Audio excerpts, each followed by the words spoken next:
भागलपुर में नमक सत्याग्रह का नेतृत्व किसने किया था? भागलपुर में नमक सत्याग्रह का नेतृत्व महादेव लाल सराफ के द्वारा किया गया था। यह वहाँ के व्यवसायी थे, उनके द्वारा नमक सत्याग्रह का नेतृत्व किया गया था। रामविलास पासवान ने अपना राजनीतिक सफर किस राजनीतिक दल से प्रारंभ किया था?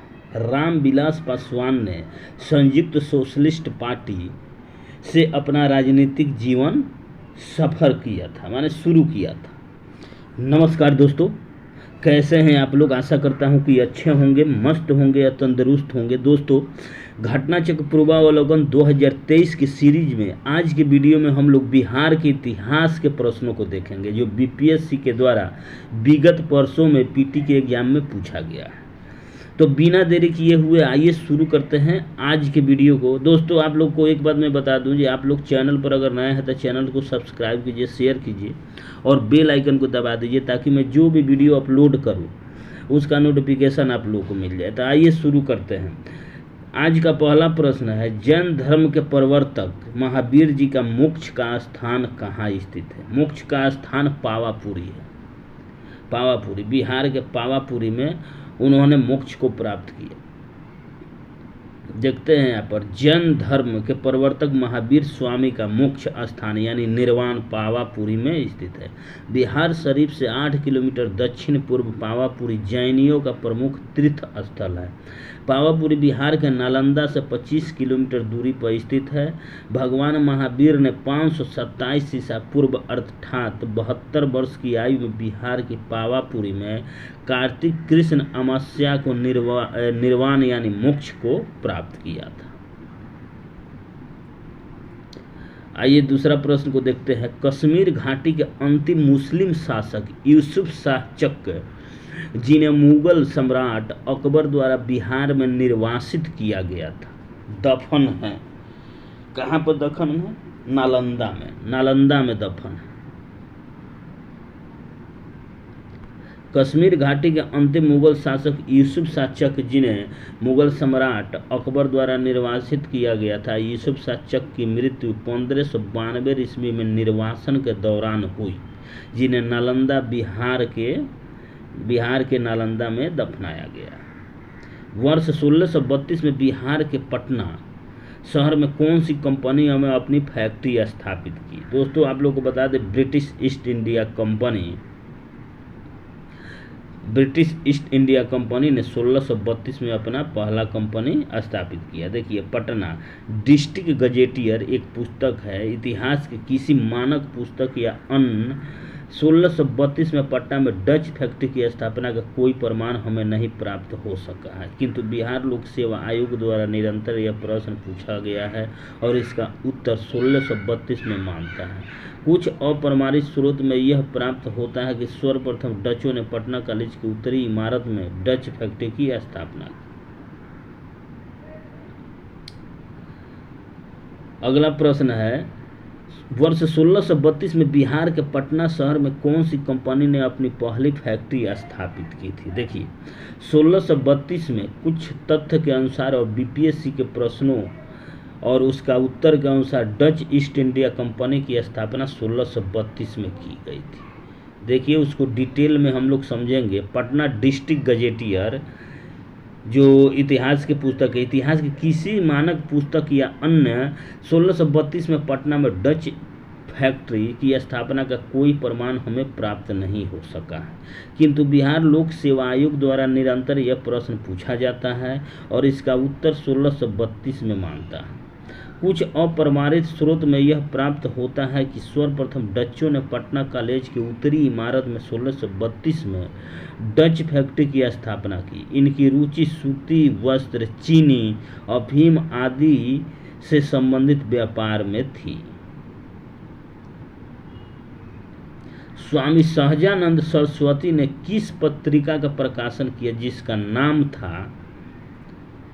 स्वामी सहजानंद सरस्वती ने एक पत्रिका का प्रकाशन किया जिसका नाम था हुंकार।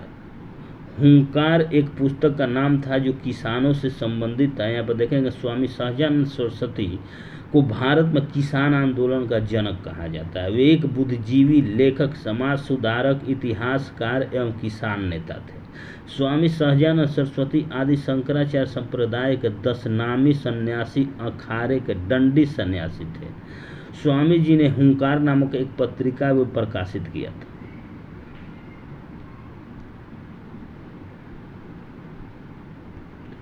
देशेर कथा पुस्तक किसने लिखी थी? देशेर कथा पुस्तक ने शाखाराम गणेश देवस्कर के द्वारा लिखा गया था। बिहार में सर्च लाइट समाचार पत्र के संस्थापक कौन थे? देखिए, बिहार में सर्च लाइट समाचार पत्र के संस्थापक मुरली मोहन प्रसाद थे। मुरली मोहन प्रसाद थे। देखिए, बिहार में सर्च लाइट समाचार पत्र का प्रकाशन वर्ष 1918 में सैयद हैदर हुसैन के द्वारा शुरू किया गया और सर्च लाइट सप्ताह में 2 बार प्रकाशित होने वाला अंग्रेजी समाचार पत्र था। मुरली मनोहर प्रसाद बिहार में सर्च लाइट समाचार पत्र के संपादक थे। आयोग ने त्रुटि वर्ष मनोहर को मोहन लिखा।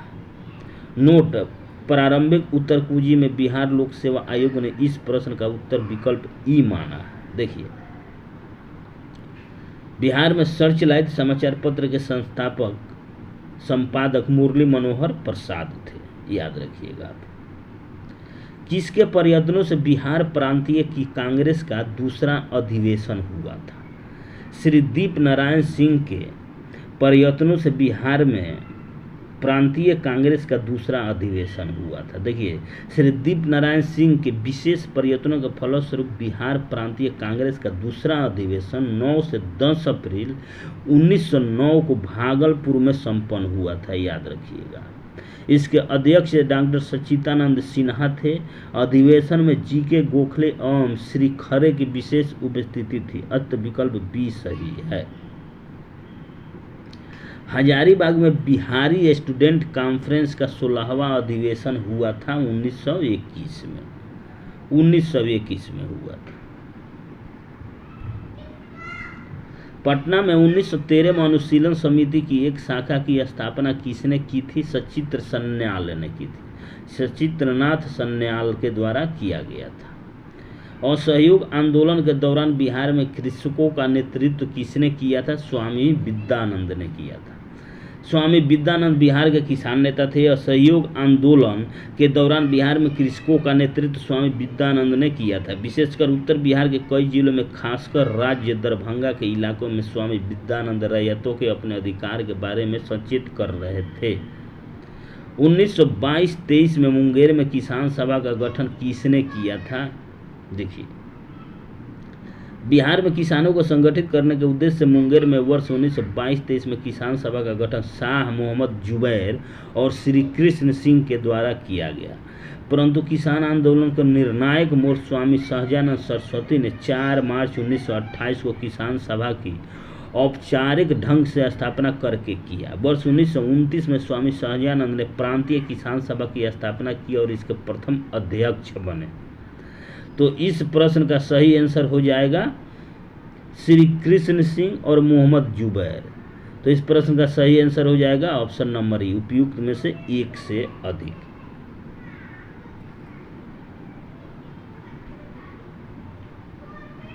आगे देखेंगे, बिहार प्रांतीय किसान सभा का गठन किसने किया था?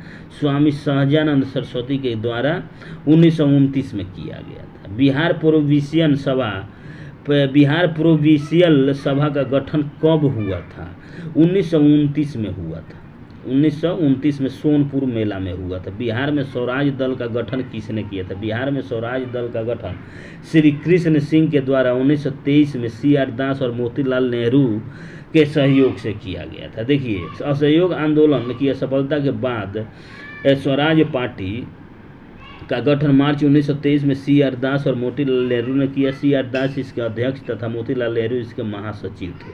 बिहार में स्वराज दल की शाखा का गठन इसके नेता श्री कृष्ण सिंह को बनाया गया था। देखिए, बिहार में कांग्रेस का प्रथम अधिवेशन कहाँ हुआ था? बिहार के पटना के बांकीपुर में कांग्रेस का पहला अधिवेशन हुआ था 1912 में। देखिए, बिहार में कांग्रेस का प्रथम अधिवेशन 1912 में पटना के बांकीपुर में आयोजित किया गया था। यह अधिवेशन का 27वां अधिवेशन था कांग्रेस का, जिसकी अध्यक्षता रघुनाथ नरसिंह माधोलकर द्वारा की गई थी, याद रखिएगा। इस अधिवेशन के महासचिव सच्चिदानंद सिन्हा थे तथा मौलाना मजरुल हक स्वागत समिति के अध्यक्ष थे। बिहार समाजवादी पार्टी का गठन किन्होंने किया था? देखिए, बिहार समाजवादी पार्टी का गठन फूलन प्रसाद वर्मा और जयप्रकाश नारायण के द्वारा किया गया था। बिहार सोशलिस्ट पार्टी कब गठित हुई थी? बिहार सोशलिस्ट पार्टी का गठन 1931 में गंगा शरण सिंह के द्वारा और जयप्रकाश नारायण, फूलन प्रसाद वर्मा, अब्दुल बारी, राहुल सांकृत्यान तथा अंबिका सिंह के द्वारा किया गया था 1931 में। सन 1931 में बिहार समाजवादी पार्टी का गठन किसने किया था? अभी आप देखें, फूलन प्रसाद वर्मा ऑप्शन के अनुसार। 1934 में बने बिहार सोशलिस्ट पार्टी के सचिव थे। सोशलिस्ट पार्टी के सचिव कौन थे? सॉरी, सोशलिस्ट पार्टी के सचिव 1934 में socialist party, Bihar socialist party का गठन हुआ था, उसके प्रथम सचिव जयप्रकाश नारायण को बनाया गया था। आगे देखेंगे, जयप्रकाश नारायण को कौन सी उपाधि दी गई थी? जयप्रकाश नारायण का लोकमान्य के नाम से भी जाना जाता है। वर्ष 1942 में भारत छोड़ो आंदोलन के दौरान इन्होंने डॉक्टर राम मनोहर लोहिया तथा अरुणा आसफ अली के साथ मिलकर गुप्त रूप से भारतीय जनता को संगठित किया था। इन्होंने 5 जून 1974 को पटना के गांधी मैदान पर संपूर्ण क्रांति का आह्वान किया। अब वर्ष 1999 में मरणोपरांत इन्हें भारत रत्न प्रदान किया गया था। आप लोग याद रखिएगा। तो जयप्रकाश नारायण को लोकनायक जयप्रकाश नारायण के नाम से जाना जाता है, याद रखिएगा आप। बिहार में रश्मि कुमारी एक क्या थी? रश्मि कुमारी एक कैरम चैंपियन है। देखिए, बिहार के करंट अफेयर से पूछ लिया गया है 2022 में। बिहार के रश्मि कुमारी एक कैरम चैंपियन है। बिहार में भारतीय संविधान सभा के सदस्य कौन थे? बिहार से भारतीय संविधान सभा के सदस्य इसमें कौन थे? देखिए, 9 दिसंबर 1946 में संविधान सभा का गठन हुआ। इसके पहले अध्यक्ष अस्थायी सच्चिदानंद सिन्हा बिहार से ही थे, आप लोग याद रखिएगा। ये सबसे युवा माने सबसे वृद्ध अध्यक्ष बनाए गए थे अस्थायी। 11 दिसंबर 1946 को डॉक्टर राजेंद्र प्रसाद संविधान सभा के पहले अस्थायी अध्यक्ष चुने गए थे, वो भी बिहार से संबंधित है। बिहार से संविधान सभा के लिए 36 सदस्य चुने गए थे, जिसमें अनुग्रह नारायण सिंह, राजेंद्र प्रसाद, जगजीवन राम, श्यामनंदन सहाय, सच्चिदानंद सिन्हा इत्यादि प्रमुख थे। तो इस प्रकार इस प्रश्न का ऑप्शन हो जाएगा उपयुक्त में से एक से अधिक ई। जगजीवन राम, श्यामनंदन प्रसाद मिश्रा और राजेंद्र प्रसाद, ये तीनों थे और चारों थे एन सिन्हा। आगे देखेंगे, बिहार में 1937 में गठित प्रथम भारतीय मंत्रिमंडल का नेतृत्व किसने किया था? मोहम्मद यूनुस के द्वारा किया गया था। बिहार में देखिए 1937 में प्रथम बिहार मंत्रिमंडल का नेतृत्व मोहम्मद यूनुस के द्वारा किया गया था। इसके बाद श्री कृष्ण सिंह ने मंत्रिमंडल का नेतृत्व किया था, याद रखिएगा आप लोग। डॉक्टर राजेंद्र प्रसाद ने किसे पाकिस्तान का जन्मदाता माना है? डॉक्टर राजेंद्र प्रसाद के द्वारा लॉर्ड मिंटो को पाकिस्तान का जन्मदाता के रूप में माना था। देखिए, क्यों माना था? राजेंद्र प्रसाद ने पाकिस्तान का जन्मदाता लॉर्ड मिंटो को माना है क्योंकि सर्वप्रथम उसने भारत परिषद एक्ट 1909 के द्वारा मुसलमानों के लिए पृथक मताधिकार तथा पृथक निर्वाचन क्षेत्रों की स्थापना की थी। और राजेंद्र प्रसाद के अनुसार भारत में सांप्रदायिकता पृथक चुनाव इकाइयों और विशेष सुविधाओं के कारण बढ़ी। पृथक निर्वाचन इकाइयों ने सांप्रदायिकता की भावना को बढ़ावा दिया था। पटना लॉन का गांधी मैदान के रूप में नामकरण कब किया गया था? पटना लॉन का कब किया गया था गांधी मैदान के रूप में नामकरण? वो पटना लॉन के नाम से पहले जाना जाता है। देखिए, गांधी मैदान बिहार की राजधानी पटना में स्थित एक ऐतिहासिक मैदान है। वर्ष 1948 से पहले इसका नाम पटना लॉन था। भारत का पहला चंपारण सत्याग्रह शुरू करने के बाद महात्मा गांधी जी के द्वारा विशाल जनसभा जनवरी 1918 में इसी गांधी मैदान में आयोजित हुई थी। यहाँ स्मारक के तौर पर महात्मा गांधी की सबसे ऊंची प्रतिमा यानी 70 मीटर 2013 में स्थापित की गई। ज्ञातव्य है कि महात्मा गांधी की मृत्यु 30 जनवरी 1948 के पश्चात पटना लॉन का नाम बदलकर गांधी मैदान किया गया था। देखिए 1948 में जब महात्मा गांधी को नाथूराम गोडसे ने गोली मारकर हत्या कर दी थी 30 जनवरी को, उसके बाद से पटना लॉन का नाम बदलकर गांधी मैदान किया गया। अत इस प्रश्न का उत्तर ई होना चाहिए, जबकि आयोग ने डी उत्तर दिया है। देखिए भारत के स्वतंत्रता के अवसर पर गांधी मैदान का नामकरण किया गया था, लेकिन यहाँ पर कुछ और दिया गया है। महात्मा गांधी की मृत्यु के पश्चात गांधी मैदान का नामकरण किया गया।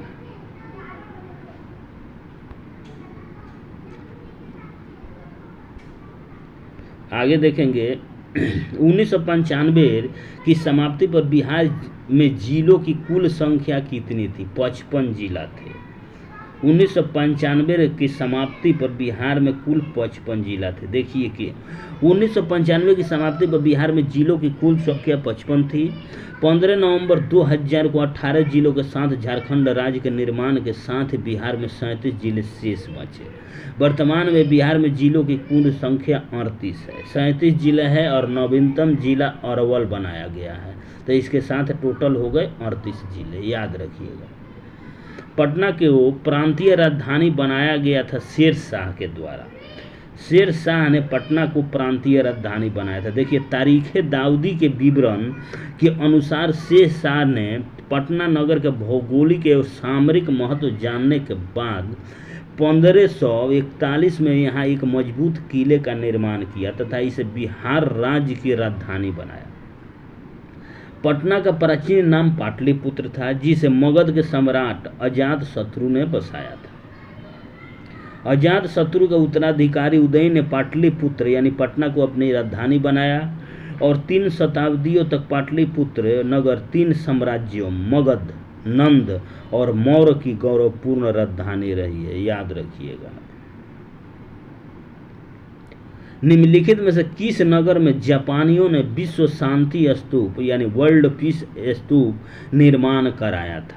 राजगीर में कराया था जापानियों के द्वारा। देखिए राजगीर में रत्नागिरी पर्वत पर विश्व शांति स्तूप के निर्माण की योजना जापान बौद्ध संघ के अध्यक्ष भिक्षु निचिदांशु फूजी द्वारा बनाई गई थी। वर्ष 1969 में निर्मित स्तूप की ऊंचाई 120 फीट है। यहाँ जापान बौद्ध संघ के सहयोग से प्रत्येक वर्ष समारोह का आयोजन किया जाता है। पटना उच्च न्यायालय की स्थापना कब की गई थी? 1916 में। वर्ष 1912 में बंगाल से अलग कर एक नए राज्य बिहार का निर्माण किया गया। बिहार राज्य निर्माण के 4 वर्ष के बाद 3 फरवरी 1916 में पटना उच्च न्यायालय की स्थापना की गई थी। बिरसा मुंडा के गुरु कौन थे? बिरसा मुंडा के गुरु आनंद पांडे थे। आनंद पांडे थे, याद रखिएगा आप लोग। उस क्षेत्र की पहचान करें जहां संथालों ने 1855-56 में अपनी सरकार की घोषणा कर दी थी। कहाँ कर दी थी? भागलपुर के राजमहल पहाड़िया के क्षेत्र में। देखिए इसको विस्तृत से पढ़ेंगे। 1855-56 में संताल विद्रोह हुआ था, ब्रिटिश शासन के विरुद्ध हुआ था। उनके मुख्य शिकायत भद्रलोक सिविलाइज्ड पीपुल अर्थात बंगाल और उत्तर भारत का उन संभ्रांतों लोगों से था जो उनके इलाके में आकर बस गए थे तथा उनका शोषण दोहन करते थे। अंग्रेजों से फरियाद करने पर अंग्रेजी उन्हें भद्रलोक का पक्ष लेते थे। आदिवासी अपने शोषकों को दिक कहते थे और 1855 में सिंधो कानू भाइयों के नेतृत्व में संथाल एकत्रित हुए और अपने इलाकों का स्वयं शासन करने की इच्छा जाहिर की। विद्रोह प्रारंभ हुआ और व्यापक रूप से धारण कर दिया। विद्रोहियों ने भागलपुर और राजमहल के बीच संचार व्यवस्था को ठप कर दिया और संपूर्ण क्षेत्र उनके शासन के अंतर्गत आ गया। उन्होंने कंपनी के शासन के अंत की घोषणा की थी। 1857 के विद्रोह ने बिहार के कई नगरों को प्रभावित किया। बिहार के विभिन्न नगरों में विद्रोह के विस्फोट का सही क्रम निम्नलिखित में से कौन करता है? देखिए, बीपीएससी के द्वारा इस प्रश्न का सही आंसर दिया गया है रोहिणी, पटना, मुजफ्फरपुर और जगदीशपुर। तो इस प्रश्न का सही आंसर हो जाएगा ऑप्शन नंबर बी। आगे देखेंगे, बिहार के किस नेता ने महात्मा गांधी के साथ किसान आंदोलन का नेतृत्व किया था? राजकुमार शुक्ल। राजकुमार शुक्ल ने किया था। राजकुमार शुक्ल के साथ गांधी जी कलकत्ता से 7 अप्रैल 1917 को प्रस्थान कर 10 अप्रैल को पटना पहुंचे थे। 15 अप्रैल से गांधी जी ने किसानों से मिलना प्रारंभ किया। उनके साथ राजकुमार शुक्ल, धरणीधर, रामनवमी प्रसाद आदि प्रमुख व्यक्ति थे। बिहार के सुप्रसिद्ध संत शरफुद्दीन मनेरी का संबंध सूफियों के किस संप्रदाय से है? फिरदौसी संप्रदाय से। फिरदौसी संप्रदाय से। बिहार कांग्रेस सोशलिस्ट पार्टी का गठन 1934 में किया गया था।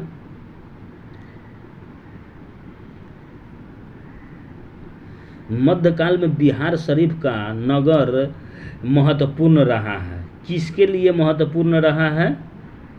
देखिए, बिहार शरीफ यानी नालंदा में विद्या केंद्र के बौद्ध विद्या के लिए केंद्र था। नालंदा विश्वविद्यालय इसके लिए भी प्रसिद्ध महत्वपूर्ण माना जाता है और धार्मिक केंद्र के रूप में यानी बौद्ध धर्म के प्रचार के लिए सबसे महत्वपूर्ण केंद्र था। तो इस प्रश्न का सही आंसर हो जाएगा ऑप्शन नंबर डी, 2 और 4।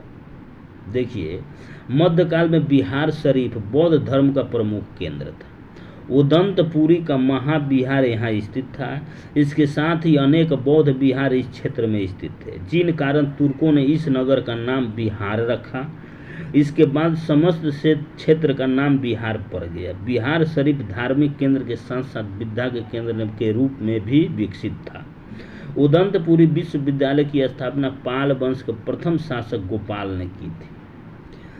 यह विश्वविद्यालय बिहार शरीफ के नजदीक था, याद रखिएगा ये भी।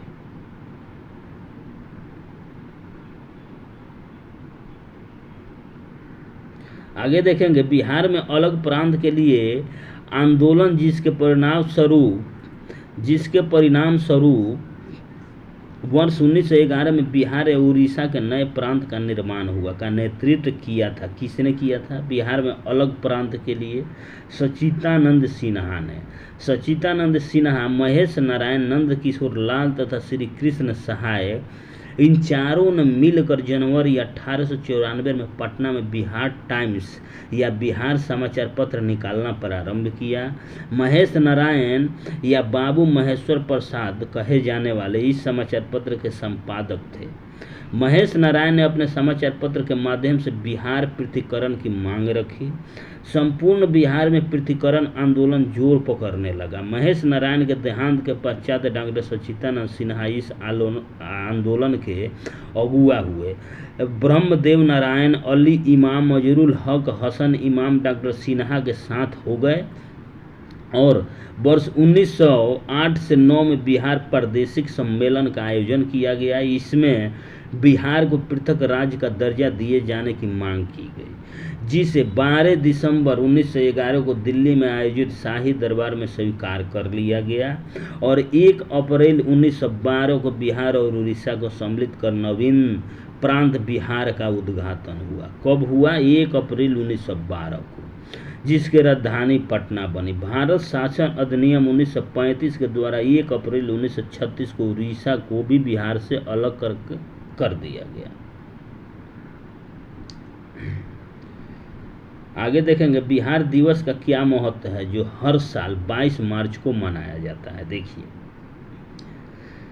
वर्ष 1912 में 22 मार्च को ही बिहार बंगाल प्रेसिडेंसी से अलग होने के बाद एक नए राज्य के रूप में स्थापित हुआ। तो क्यों मनाया जाता है? 22 मार्च 1912 को बिहार बंगाल प्रेसिडेंसी से अलग हुआ था, यानी बंगाल से बिहार अलग हुआ था, स्थापित हुआ था। तो बिहार शब्द संस्कृति और पाली शब्द बिहार मठ से बना है। बिहार को पहले मगध नाम से जाना जाता था। बिहार की राजधानी पटना का नाम पहले पाटलिपुत्र था। तो क्यों मनाया जाता है?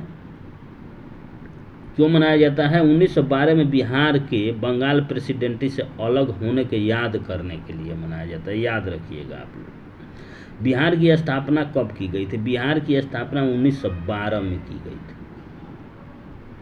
22 मार्च 1912 को जारी घोषणा के द्वारा बंगाल से अलग कर बिहार एवं उड़ीसा नाम से नए राज्यों का गठन किया गया, जो 1 अप्रैल 1912 से प्रभावी हुआ। तो 1 अप्रैल 1936 को बिहार एवं उड़ीसा दोनों पृथक राज्य के रूप में अस्तित्व में आए और 22 मार्च को बिहार दिवस मनाया जाता है। क्यों? क्योंकि बंगाल प्रेसिडेंसी से बिहार को अलग किया गया था, इसलिए। आधुनिक बिहार का निर्माता किसे माना जाता है? सच्चिदानंद सिन्हा को आधुनिक बिहार का जन्मदाता माना जाता है। बिहार कब भारत में एक स्वतंत्र प्रदेश बना था? 1912 में। 1912 में एक स्वतंत्र प्रदेश बना था। एक भारतीय राज्य के रूप में बिहार बना था 1936 में।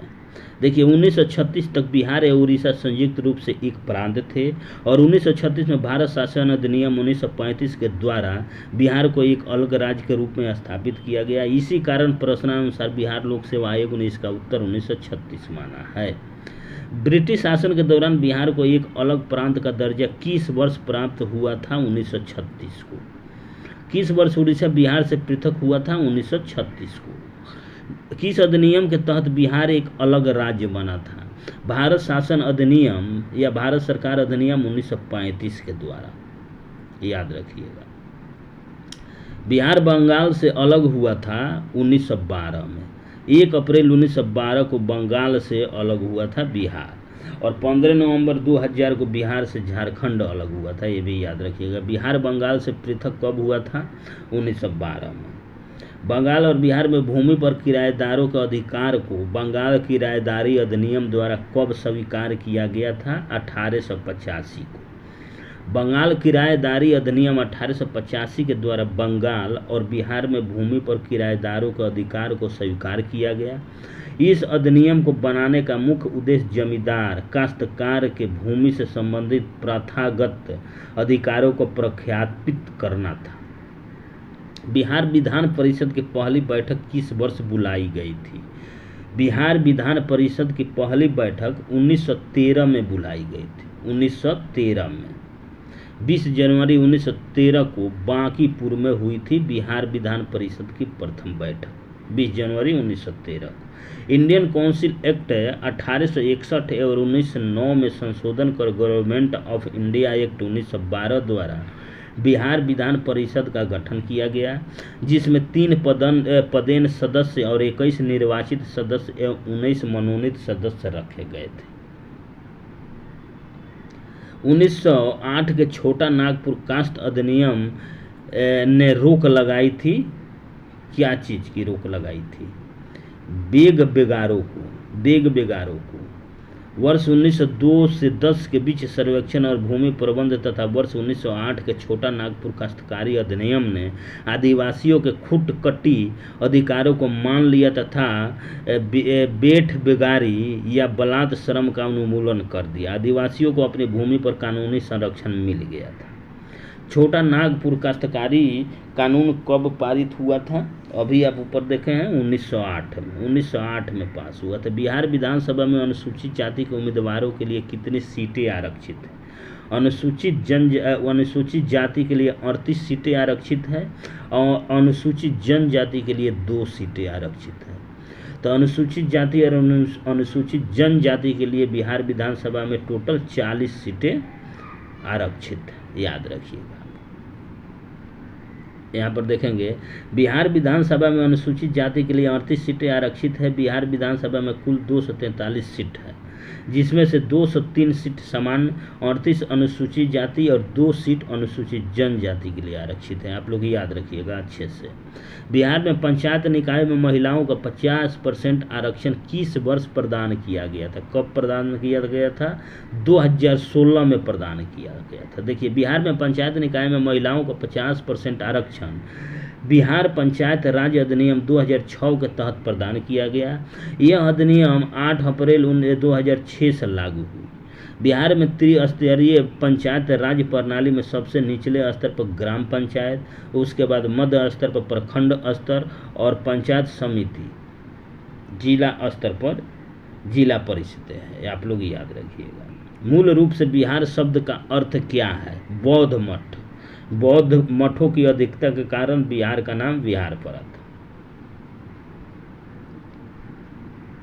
आगे देखेंगे 1866-67 के नील खेतीहरों के बिहार में हुए विद्रोह की क्षेत्र की पहचान करें। देखिए, इसमें दरभंगा एवं चंपारण दो प्रमुख थे। देखिए, उत्तर बिहार के नील है रैयतों ने अत्याचार से त्रस्त एवं अपने दुखमय जीवन से उबकर 1866-67 में विद्रोह कर दिया। विद्रोह की आग पहले लाल सरैया कोठी में फूटी जो चंपारण में है, और वहाँ से होता हुआ यह विद्रोह चंपारण और दरभंगा में फैल गई। लाल सरैया कोठी चंपारण में है, आप लोग याद रखिएगा। राजकुमार शुक्ल किस गांव के निवासी थे? राजकुमार शुक्ल चंपारण के, पश्चिमी चंपारण के मुरली भरहावा गांव के निवासी थे, और उन्होंने ही महात्मा गांधी से लखनऊ में मुलाकात कर चंपारण आने का अनुरोध किया था, और गांधी जी ने चंपारण पहुंचकर जबरन नील की खेती करवाने के खिलाफ सत्याग्रह शुरू किया था। किसने दुखी आत्मा, दुखी हृदय जैसे पदनामों के तहत लिखकर चंपारण के किसानों की दुर्दशा पर प्रकाश डाला था? किसने? पीर मोहम्मद मुनीस ने डाला था। देखिए, पीर मोहम्मद मुनीस ने दुखी आत्मा, दुखी हृदय जैसे पदनामों से अपनी पुस्तक चंपारण की दुर्दशा बाई दुखी हृदय प्रताप 3 अप्रैल 1916 को लिखकर चंपारण के किसानों की दुर्दशा पर प्रकाश डाला। इनकी अन्य पुस्तकें चंपारण में अत्याचार प्रताप 28 फरवरी 1916, चंपारण में महात्मा गांधी हिंदू मुस्लिम एकता इत्यादि प्रकाशित किए। इनमें से कौन बिहार के किसान नेता थे? देखिए, बिहार के किसान नेता स्वामी विद्यानंद और स्वामी सहजानंद दोनों थे। स्वामी विद्यानंद और स्वामी सहजानंद दोनों बिहार के किसान नेता थे। तो इस प्रश्न का सही आंसर हो जाएगा ऑप्शन नंबर ए। आगे देखेंगे, चंपारण में गांधी जी को आमंत्रण किसने किया था? अभी थोड़ा देर पहले देखे हैं, राजकुमार शुक्ल के द्वारा लखनऊ अधिवेशन में महात्मा गांधी को आमंत्रित किया गया था चंपारण आने के लिए, राजकुमार शुक्ल के द्वारा। 1830 के दशक में पटना नगर केंद्र था। किसका केंद्र था? मुंडा थी बहावी आंदोलन का। बहावी आंदोलन का 1830 में पटना केंद्र था। देखिए, भागलपुर में नमक सत्याग्रह का नेतृत्व किसने किया था? भागलपुर में नमक सत्याग्रह का नेतृत्व वहां के व्यवसायी महादेव लाल सराफ के द्वारा किया गया था। आगे देखेंगे, यहाँ देखेंगे 12 मार्च 1930 को महात्मा गांधी के नेतृत्व में सविनय अवज्ञा आंदोलन शुरू हुआ था। बिहार में नमक सत्याग्रह का प्रारंभ 15 अप्रैल 1930 में चंपारण एवं सारण जिले में नमकीन मिट्टी से नमक बनाकर किया गया था। भागलपुर में नमक सत्याग्रह का नेतृत्व महादेव लाल सराफ, दीप नारायण सिंह, रामेश्वर नारायण अग्रवाल एवं कैलाश बिहारी लाल आदि ने किया था। बिहार में नमक सत्याग्रह कब शुरू हुआ था? 15 अप्रैल 1930 को चंपारण और सारण जिले में। याद रखिएगा आप लोग, बहुत इंपॉर्टेंट है। निम्नलिखित में से किस नगर में सूर्य मंदिर स्थित है? देखिए, किस नगर में सूर्य मंदिर स्थित है? देखिए, बिहार का प्रसिद्ध सूर्य मंदिर देव में स्थित है। यहाँ पर स्थित एक तालाब जो सूर्य मंदिर के सामने है से बिहार का प्रसिद्ध पर्व छठ की शुरुआत हुई ऐसा माना जाता है। वर्तमान रांची के बुंडू में भी एक नवनिर्मित सूर्य मंदिर है। 1930 और 1932 में बरही कांग्रेस ने सफलतापूर्वक अंग्रेजी हुकूमत को किस जिले से नाकाम कर दिया था? मुंगेर जिले से नाकाम कर दिया गया था। वर्ष 1930 और 1932 के मध्य बरही कांग्रेस ने मुंगेर जिले में सफलतापूर्वक अंग्रेजी हुकूमत को वहां से नाकाम कर दिया था, यानी खदेड़ दिया था। इनमें से किस बिहार में पहले कांग्रेस मंत्री सभा का नेतृत्व किया था? श्री कृष्ण सिन्हा के द्वारा किया गया था। श्री कृष्ण सिन्हा के द्वारा। देखिए, श्री कृष्ण सिंह, जिन्हें कृष्णा सिन्हा के नाम से भी जाना जाता है, भारतीय राज्य बिहार के प्रथम मुख्यमंत्री थे, याद रखिएगा। वर्ष 1937 के प्रथम कांग्रेस मंत्री सभा में यह बिहार का मुख्यमंत्री, उस समय प्रधानमंत्री कहा जाता था, मुख्यमंत्री को उस समय प्रधानमंत्री कहा जाता था, बने थे। वर्ष 1946 में श्री कृष्ण सिंह पुनः बिहार का मुख्यमंत्री बने। वर्ष 1961 तक, मृत्यु पर्यंत 1961 तक इस पद पर रहे। बिहार के प्रथम मुख्यमंत्री कौन थे? अभी आप ऊपर देखे हैं, श्री कृष्ण सिंह। श्री कृष्ण सिंह बिहार के प्रथम मुख्यमंत्री। आगे देखेंगे, सन 1939 में बिहार में अंबारी सत्याग्रह का नेतृत्व किसने किया था? 1939 में बिहार में अंबारी सत्याग्रह का नेतृत्व राहुल सांकृत्यायन के द्वारा किया गया था। किस वर्ष झारखंड राज्य अस्तित्व में आया था? अभी आप देखे हैं 15 नवंबर 2000 ईस्वी को बिहार से झारखंड अलग हुआ था। बलदेव सहाय ने महाधिवक्ता के पद से त्याग पत्र कब दिया था? 1942 में। क्यों दिया था? अगस्त प्रस्ताव 1940 तथा क्रिप्स मिशन 1942 की असफलताओं ने अंततः भारत छोड़ो आंदोलन को जन्म दिया। इस दौरान देश में राष्ट्रीय सरकार की स्थापना की मांग को अस्वीकार किए जाने पर 7 से 8 अगस्त 1942 को मुंबई के ग्वालिया टैंक मैदान में अखिल भारतीय कांग्रेस की वार्षिक बैठक में वर्धा प्रस्ताव की पुष्टि कर दी गई। भारत छोड़ो आंदोलन 9 अगस्त 1942 को शुरू होते ही ब्रिटिश सरकार ने कांग्रेस के सभी उच्च स्तरीय नेताओं को ऑपरेशन जीरो आवर के तहत गिरफ्तार कर लिया। इसी के विरोध में बिहार का महाधिवक्ता बलदेव सहाय ने वर्ष 1942 में अपने पद से त्याग पत्र दिया था।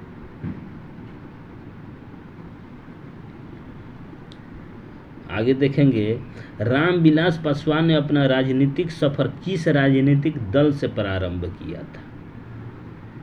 किस राजनीतिक दल से प्रारंभ किया था? देखिए, संयुक्त सोशलिस्ट पार्टी। संयुक्त सोशलिस्ट पार्टी से उन्होंने शुरू किया था अपना राजनीतिक जीवन सफर।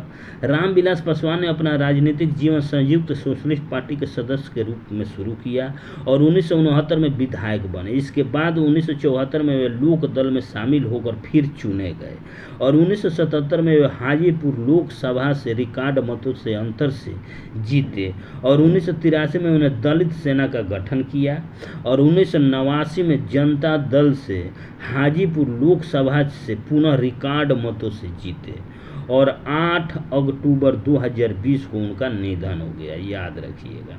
बिहार के राजनीतिक स्वर्गीय रघुवंश प्रसाद सिंह पहली बार किस लोकसभा के लिए निर्वाचित हुए थे?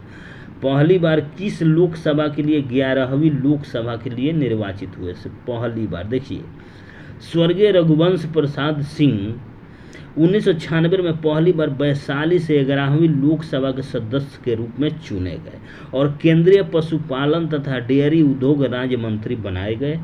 उन्होंने लगातार 2009 तक वैशाली सीट से ही लोकसभा चुनाव में जीत दर्ज की और 2004 से 9 तक वह केंद्रीय ग्रामीण विकास मंत्री के पद पर रहे। तो दोस्तों, आज की वीडियो को यहीं पर समाप्त करते हैं।